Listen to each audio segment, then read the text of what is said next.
Welcome to city 9 news. ఇప్పుడు మనం blind students ఎవరైతే ఉన్నారో వారు ఆంధ్రప్రదేశ్ అండ్ తెలంగాణ ఈ రెండు రాష్ట్రాలకు సంబంధించి ఒక క్రికెట్ని అయితే ఇక్కడ ఆడుతున్నారు. ఆ క్రికెట్ ఎలా జరుగుతుంది ఏంటనేది మనం ఇప్పుడు విజువల్స్లో చూస్తున్నాం. ఓన్లీ బ్లైండ్ వారు మాత్రమే, మానసిక వికలాంగులు కానీ లేదంటే ఒక బ్లైండ్ పీపుల్ ఏదైతే ఉన్నారో వాళ్ళందరూ ఇక క్రికెట్ ఆడడం చూస్తున్నాం మనం. ఇక్కడ మనతో పాటు ఈ ప్లేయర్సే కాకుండా నిర్వహించే వాళ్ళు, అదేవిధంగా వాటి గురించి మనకి వివరంగా చెప్పేవాళ్ళు మనతో పాటు ఉన్నారు. వాళ్ళని కూడా కొన్ని మన క్వశ్చన్స్ అడిగి వాళ్ళకి అసలు ఇది ఎలా జరుగుతుంది, ఏంటి, ఈ అసోసియేషన్ ఏ విధంగా ఫామ్ అయింది, ఎలా ఏంటి అనేది మనం నిర్వాహకులను అడిగి తెలుసుకుందాం. నమస్తే సార్. నమస్తే నమస్తే. Welcome to city 9 news sir. CAB దాని గురించి వివరించండి సార్. అసలు ముందు ఈ క్యాబీపీ అనేది cricket association for the blind Andhra Pradesh. ఇది మనకి బ్లైండ్ క్రికెట్ని ఆంధ్రప్రదేశ్లో డెవలప్మెంట్ చేయడం కోసము central board cricket association for the blind in India వాళ్ళు అప్డేటెడ్ ఇచ్చిన బోర్డు. దీని ద్వారా బ్లైండ్ క్రికెటర్స్కి క్రికెట్ ఫెసిలిటీస్ ప్రొవైడ్ చేయడం, అంటే ట్రైనింగ్, వాళ్ళ టాలెంట్ని వెలికి తీయడం కోసం టోర్నమెంట్స్ కండక్ట్ చేయడము, వాళ్ళు నెక్స్ట్ లెవెల్ కాంపిటీషన్స్కి ప్రమోట్ చేయడము, ఇది సిఏబిఏపి ముఖ్య ఉద్దేశం. ఇప్పటి వరకు మన ఆంధ్ర నుంచి 7 మెన్స్ 4 ఉమెన్స్ ఇండియాకి ఆడారు. ఓకే. కరెంట్ క్యాప్టెన్ కూడా ఆంధ్ర నుంచే ఉన్నారు. నేను కూడా ప్లేయర్గా ఉండి ఇండియాకి ఆడి అర్జున అవార్డు రిసీవ్ చేసుకోవడం కూడా జరిగింది. బ్లైండ్ క్రికెట్ అనేది సింపుల్ రీసెంట్గా వచ్చింది కాదు, ఆల్మోస్ట్ ఇది మనకి 100 years హిస్టరీ ఉన్న గేమ్. కాబట్టి చాలామందికి తెలియదు, మెల్బోర్న్లో, ఆస్ట్రేలియా మెల్బోర్న్లో 1920లో స్టార్ట్ అయిన గేమ్. 1998 నుంచి వరల్డ్ కప్ లాంటి ఈవెంట్స్ అవుతున్నాయి, బట్ చాలామందికి తెలియదు. ఇప్పుడు క్యాబీపీ అనేది విస్తృతంగా అన్ని ప్లేసుల్లో బ్లైండ్ క్రికెట్ స్ప్రెడ్ చేయాలనే ఉద్దేశంతో ఏలూరులో మన మదన్ అనే క్రికెట్ ఇన్ఛార్జ్ ఉన్నారు, ఆయన అప్రోచ్ అయితే ఖచ్చితంగా చేద్దాము అని చెప్పేసి ఇనిషియేట్ తీసుకొని ఆశ్రమం వాళ్ళని అప్రోచ్ అవ్వడం. ఆశ్రమం గోకరాజ్ గంగరాజ్ గారు ఇమ్మీడియట్గా అన్ని రకాలుగా సపోర్ట్ చేయడం అనగానే సిఇఓ గారు హనుమంతరావు గారు మనకి గ్రౌండ్ అయినా స్టేయింగ్ అయినా కానీ మొత్తం బాగా సపోర్ట్ చేస్తున్నారు. అమ్మాయి బట్ ఆంధ్రాకి ఆడకపోయినా కానీ అమ్మాయి తెలుగు అమ్మాయి అయినందుకు ఆంధ్రప్రదేశ్ గవర్నమెంట్ 10 లక్షలు అండ్ హౌస్ సైట్ కన్స్ట్రక్షన్ చేసిస్తుంది. మన తెలుగు స్టేట్కి ఆడుతున్నట్టు కరుణకుమారి పాడేరు ఏరియాకి సంబంధించిన అమ్మాయి, అల్లూరు సీతారామ జిల్లా, అమ్మాయికి 15 లక్షలు అండ్ హౌస్ సైట్ కన్స్ట్రక్షన్ చేసిస్తా అనింది. అటువంటి సపోర్ట్తో పాటు రెగ్యులర్ క్రికెట్ కూడా లైక్ ఏసీఏ నుంచి ఉమెన్స్ క్రికెటర్స్కి క్యాష్ నజరానా, మళ్ళీ మనకి డిఫరెంట్ లెవెల్ క్రికెటర్స్కి మేము సపోర్ట్ చేస్తామని ఏసీఏ చెప్పడము. అంటే people they are coming forward. But ఇది మనకున్న పాపులేషన్కి ఇక్కడ ఆంధ్రాలో చాలామంది క్రికెట్ ఆడడానికి ఇంట్రెస్ట్ చూపిస్తున్నారు. బికాస్ ఆఫ్ ఫైనాన్షియల్ స్పాన్సర్స్ వీటి వల్ల అందరికి ఫెసిలిటీస్ ప్రొవైడ్ చేయలేకపోతున్నాం. మాకు ఇంకా పీపుల్కి రీచ్ అవ్వాలి, గ్రాస్ రూట్ లెవెల్స్కి వెళ్ళాలి, విలేజ్ లెవెల్లో నుంచి స్పోర్ట్స్ని డెవలప్ చేయాలనేది ఇప్పుడు రెగ్యులర్ క్రికెట్ని ఏ విధంగా డెవలప్ చేస్తారు, బ్లైండ్ క్రికెట్ని కూడా అదే విధంగా చేయాలని చెప్పేసి క్యాబీపీ ప్రెసిడెంట్ గారు శరత్ బాబు గారు అని చెప్పేసి, ఆయన supreme court advocate, and G Ravindra Babu గారు సెక్రటరీ, ఆయన మన జిఎస్టీ డిపార్ట్మెంట్లో చేస్తున్నారు గెస్టెడ్ ఆఫీసర్ సారు, వాళ్ళు ఇద్దరు చాలా పెద్ద విజన్తో ఉన్నారంటే దీన్ని మనం నార్మల్ క్రికెటర్స్ని ఏ విధంగా ట్రీట్ చేస్తున్నామో మనం బ్లైండ్ క్రికెటర్స్ని కూడా అదే విధంగా ట్రీట్ చేసే సిచ్యువేషన్కి ఆంధ్రాలో తీసుకెళ్లాలని చెప్పేసి ట్రై చేస్తున్నారు. But comes to conducting tournaments like this అనేది చాలా హార్డ్ వర్క్ చేయాల్సి ఉంటుంది. ఎన్నిసార్లు నిద్రలేని రాత్రులు గడిపారు, ఎంత కష్టపడ్డారు. బీయింగ్ ఏ ప్లేయర్గా నాకు తెలుసు కష్టం, నేను కూడా ఆర్గనైజ్ చాలా టోర్నమెంట్స్ చేశాను ఇప్పుడు రిటైర్డ్ అయిన తర్వాత. వీళ్ళు చాలా బాగా హార్డ్ వర్క్ చేస్తున్నారు, దానివల్ల ఈ టోర్నమెంట్ అనేది ఇంత గ్రాండ్గా అవుతుంది. మీరు కూడా చూస్తున్నారు, ప్లేయర్స్ ఎంత ఎంజాయ్ చేసుకుంటూ గేమ్లో ఆడుతున్నారు.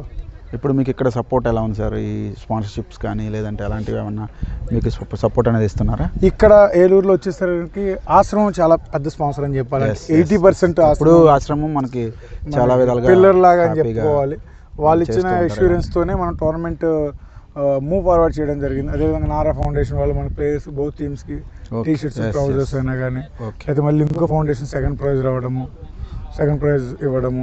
మా ప్రెసిడెంట్ గారు ఫండింగ్ తక్కువ ఏంటంటే ఆయన సొంత డబ్బుల నుంచి 50,000 అట్లా ఒక్కొక్కసారి మనం పెట్టుకోవాల్సి ఉంటుంది. ఎందుకంటే మాకు క్రికెట్ పిచ్చి ప్లేయర్స్కి బెస్ట్ బెనిఫిట్స్ ప్రొవైడ్ చేయాలి, బెస్ట్ ఫెసిలిటీస్ ప్రొవైడ్ చేయాలని చెప్పేసి ఇవన్నీ చేస్తున్నాము. బట్ విల్ సీ వాట్ అనేది అని చెప్పేసి ప్రజెంట్ అయితే ఏలూరులో ఫస్ట్ టైం గ్రాండ్ సక్సెస్ అని చెప్పాలి. Yes. Credit goes to Madan and Jayaraj గారు ఇద్దరు. Yes, yes, yes. ఇద్దరు దాన్ని ఏమంటారు, 2 పిల్లర్ లాగా భుజాల మీద వేసుకొని ఓకే తిరుగుతూ చాలా కష్టపడి చేశారు. ఓకే అండి. అయితే ఇంకా ప్లేయర్స్ అందరూ ఇది స్ఫూర్తిగా తీసుకొని ఆడడానికి ఇంకా ఇలాంటివి ఏమైనా కోచింగ్స్ కానీ అలాంటివి ఏమన్నా మీరు ఏర్పాటు చేయాలి? కోచింగ్ లాంటివి మాకు పెట్టాలని ఉంది. చెప్పాను కదా ఇనిషియల్గా, అంతా everything related to funding matters. Okay. డబ్బులు లేకపోతే ఏం చేయలేని సిచ్యువేషన్. మీరు కూడా చూసారు చాలా స్టేట్మెంట్స్లో. ఏ స్పోర్ట్స్కైనా కానీ ఫైనాన్షియల్ మ్యాటర్స్ ఇంపార్టెంట్. Yes. అవి ఉంటేనే ఒక చోట అకామిడేషన్ చేయాలన్నా, అది గ్రౌండ్కి కూడా రెంట్లు. ఇప్పుడు ఇవన్నీ ఆశ్రమం వాళ్ళు ఫ్రీగా ఇచ్చారు మనకి. మిగతా చోట్ల కమర్షియల్ అయిపోయింది. Yes. వాటికి పేమెంట్ చేయాలంటే స్పాన్సర్షిప్ కావాలి. Yes. బ్లైండ్ క్రికెట్ అనేది చాలామందికి తెలియదు. అందులో చిన్న చూపుకు చూసి చాలా కించపరిచే విధంగా మాట్లాడుతూ ఉంటారు. ఇప్పుడు 100 మందిని కలిస్తే 10 మంది 5 మంది పాజిటివ్ రెస్పాండ్ అవుతారు. ఆ 5 మంది కోసం ఎన్నో మాటలు ఫేస్ చేసి కష్టపడుతూ ఆంధ్రప్రదేశ్ టీంని ఒక మంచి పొజిషన్లో ఉంచాము. మా క్యాబీపీ సైడ్ నుంచి ఎంతమంది నో అన్నా కానీ ఒక్కళ్ళు ఎస్ అంటే ఆ ఒక్కళ్ళ మీద హోప్తోనే టోర్నమెంట్స్ బ్యాక్ టు బ్యాక్ చేసి చాలామంది ప్లేయర్స్ని ఇండియాకు ప్రొడ్యూస్ చేయడం జరిగింది. కరెంట్ క్యాప్టెన్ కూడా ఫ్రమ్ ఆంధ్ర ఇండియన్ టీమ్. ఈ క్రికెట్ ద్వారా, ఈ స్పోర్ట్ ద్వారా ఎంతమందికి ఇంపాక్ట్ అవుద్ది అంటారు ఇలాంటివి? అంటే మెయిన్ అనేది స్పోర్ట్స్ ద్వారా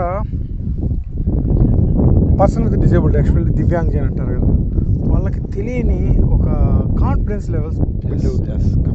ఎందుకంటే లైఫ్లో బయటికి వెళ్ళినప్పుడు ప్రతిసారి నువ్వేం చేయలేవు, నువ్వు సొసైటీకి దూరంగా వెలివేయబడ్డాడు, ఇలా దేవుడు శాపం, రకరకాల మాటలు మాట్లాడుతుంటారు. ఈ స్పోర్ట్స్లోకి రావడం వల్ల మీరు చూడండి, గ్రౌండ్లో మీరు రెగ్యులర్ క్రికెటర్స్ని చూస్తే ఏ విధంగా ఇన్వాల్వ్మెంట్ ఉంటారు, అదే విధంగా ఇన్వాల్వ్మెంట్ దానికంటే ఎక్కువ కోఆర్డినేషన్తో ఉంటూ ఎంజాయ్ చేస్తూ ఆ స్మైల్స్ ఉంటుంది సరే. ఇప్పుడు రవితేజలో ఆ ఒక్క స్మైల్తో నేను నా ఒక్క కిక్ నాకు ఏది ఇవ్వలేదు అన్నట్టు వాళ్ళు ఆ స్మైల్ కోసం అనేది మనం ఇస్తున్నాము. దీంతోపాటు వీళ్ళకి ఫెయిల్యూర్స్ యాక్సెప్ట్ చేయడం, రిజెక్ట్ యాక్సెప్ట్ చేయడం, ప్రతి దానికి ఫైట్ చేయడం, స్ట్రాంగ్నెస్ అనేది వస్తూ ఉంటుంది. దాని గురించే స్పోర్ట్స్ అనేది చాలా ఇంపార్టెంట్. అంటే నాట్ ఓన్లీ దివ్యాంగజన్, ఫర్ ఎవ్రీబడి. ఇప్పుడు మీరు చూడండి, పుస్తకం పట్టుకుని 24 గంటలు క్లాసులో కూర్చొని చదివే టాప్ ర్యాంకరు ఒక ఎగ్జామ్ తక్కువ మార్క్స్ వస్తే ఎంత డిప్రెషన్లోకి వెళ్తాడు. అదే స్పోర్ట్స్లో ఎన్నో అపజయాలు పొంది గెలిచినోడు ప్రాక్టీస్ చేస్తూనే ఉంటాడు, గెలిచి ఓడిపోయినోడు ప్రాక్టీస్ చేస్తూనే ఉంటాడు. లైఫ్లో ఎన్ని ప్రాబ్లమ్స్ వచ్చినా కానీ అతనికి కసి పెరుగుతుంది, కానీ గివప్ ఇవ్వడు ఎప్పుడు. అందువల్లనే స్పోర్ట్స్ అనేది చాలా ఇంపార్టెంట్. దీనికి రీసెంట్ బడ్జెట్లో కూడా పెద్ద వేశారు, ఖేలో ఇండియా గేమ్స్లో అని చెప్పేసి. దానివల్ల మన లైఫ్ స్టైలే కాకుండా మన హెల్త్, 100 కోట్ల ఆస్తుంది కూడా ఆరోగ్యం బాగోపోతే ఏం చేస్తాం?